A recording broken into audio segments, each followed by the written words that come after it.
শাকচুন্নির গল্প।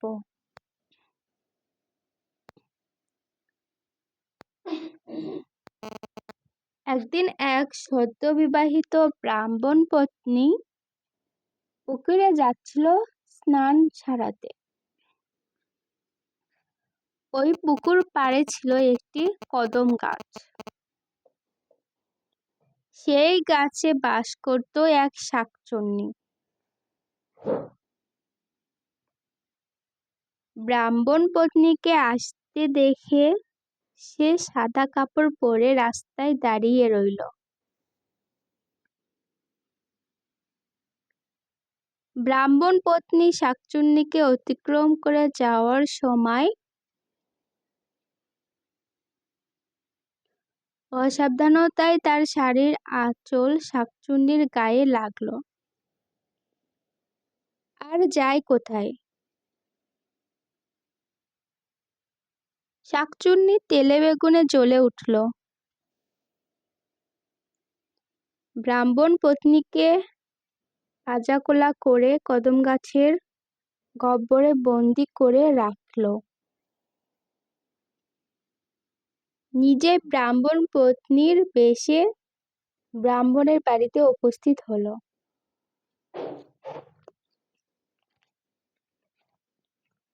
থাকার মধ্যে ব্রাহ্মণের বাড়িতে বৃদ্ধ মা আর সদ্য বিবাহিত বউ।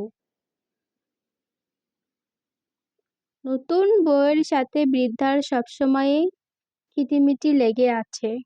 মেয়েটা চটপটে নয়।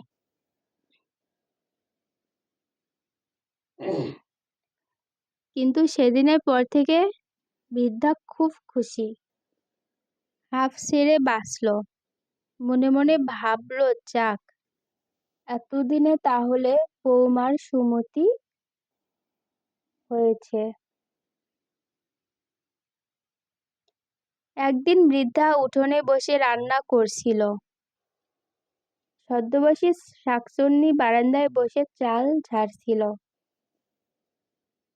বৃদ্ধা বলল, বৌমা, ভাড়ার ঘর থেকে একটা বাটি এনে দেবে? ছদ্মবেশী শাকচুন্নি বলল, দিচ্ছি মা। এই বলে শাকচুন্নি বারান্দা থেকেই হাত বাড়িয়ে ভাড়ার ঘর থেকে বাটিটা তুলে নিল।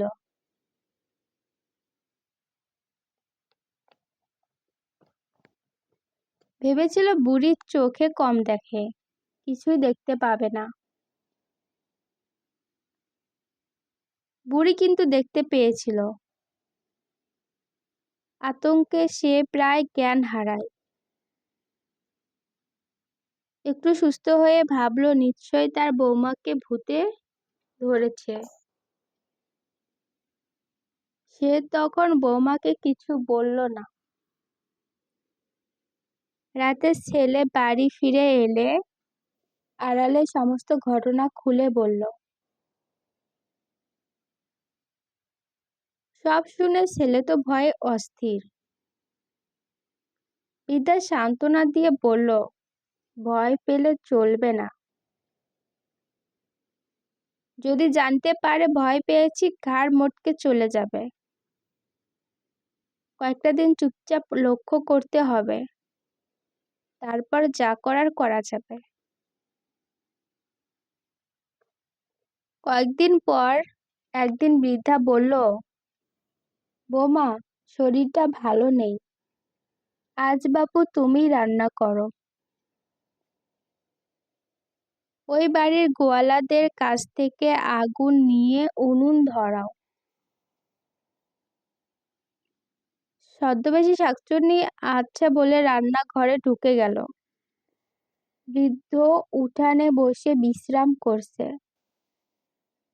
অনেকক্ষণ পর বৃদ্ধা ভাবল, কই তার বৌমা তো আগুন নিয়ে এলো না।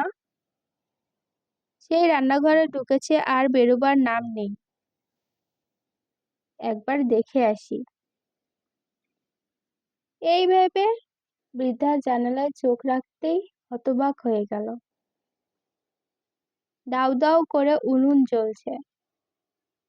উনুনের ভেতর বৌমা পা ঢুকিয়ে বসে আছে। বৃদ্ধা আর এক মুহূর্ত দেরি করল না, ডেকে নিয়ে এলো ছেলেকে। সব দেখে ছেলের ভিড়মি খাওয়ার অবস্থা। বৃদ্ধা বলল, বাছা, এখনই ওঝা ডেকে এই সর্বনাশীকে বিদায় কর, নয়তো সর্বনাশ হয়ে যাবে। ছেলে ওঝা ডেকে নিয়ে এলো।